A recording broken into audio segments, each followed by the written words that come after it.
David Odell here. We're going to show you a little bit about hand joining and hand edging. And what we're going to use is, we're going to use this hand joiner, and this is a 3/4 inch deep, and it's got a 1/2 inch radius on both sides here. Also, my walking joiner matches this, and that's important when you're using joiners, that you have matching tools. If they don't match, you're going to have trouble when the concrete gets harder, or as it gets harder. So let's start with this joint right here. So you can see there's no real bleed water on this anymore. That's all gone. This has been down on the ground for about hour and a half, 2 hours.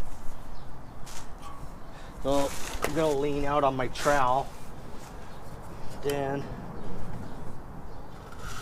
we're just going to sink it back in the original line that I already created. When I created this joint, I used just a straight edge. And the reason I know that it's straight is because I ran my straight edge back along this existing joint here, and I lined it up.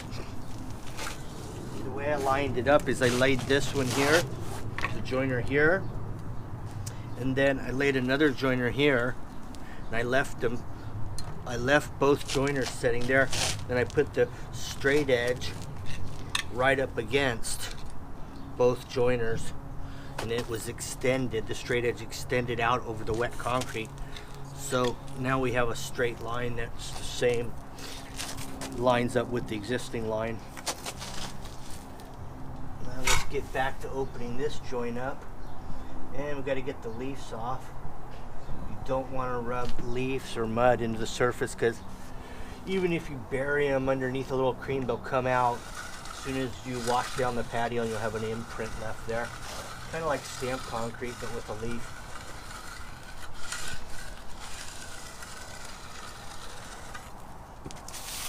There's your clean joint.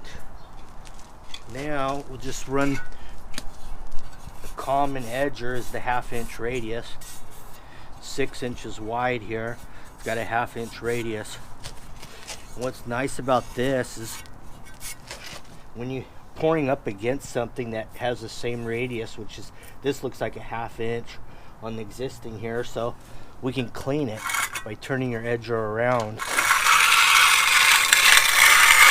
We can get the excess cement off of this edge all the way down to the bottom just by doing this. Now that we've loosened it up, you really don't want to rub that debris that you just generated into the concrete, because it may have some dirt in it, and dirt is bad when you rub it into concrete, because that also will come out as soon as the concrete gets hosed down. So now that you've loosened it up, you got to get the debris out of the crack. To do that, you can use a margin trowel, you can use the edge of your edger. Now I've got it all out of there. That looks nice and clean. Now we can run the edger right up to the joint. When we're running the edger this way, we're picking it up on the back end just a little. See how this ends? As we're going this direction, we're lifting it up. And you notice right here, these 2 points here, you keep this level across there. In other words, you don't go on an angle, or you don't angle it this way. You just keep it flat.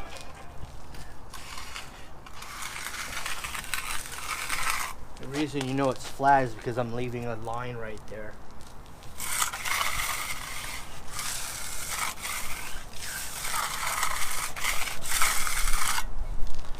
See, now we have a line all the way down.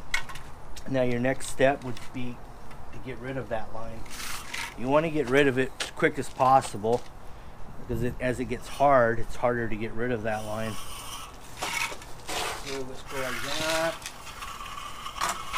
You can do them like that, or you can go like this.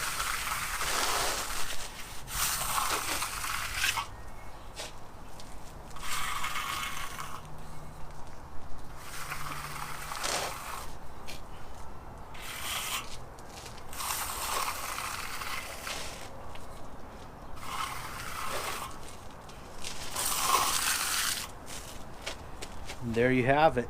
You've got the joints in, you've got your edge in, got rid of your lines. You just keep doing that process until you get it to where you think it's smooth enough. And then you drag a broom on it, or you just leave it as is. Either way is fine. But a broom gives you a little non-slip. So that way when it does get wet outside, you don't come out here and slip on it. So that's the idea of a broom finish or sand wash finish. Different finishes. Decorative as well as dual purpose and non-slip. So anyway, let's we'll do some more videos on little specific things as we go along. But that's a good little tutorial on the joints and hand edging. Thanks for watching. Have a good day.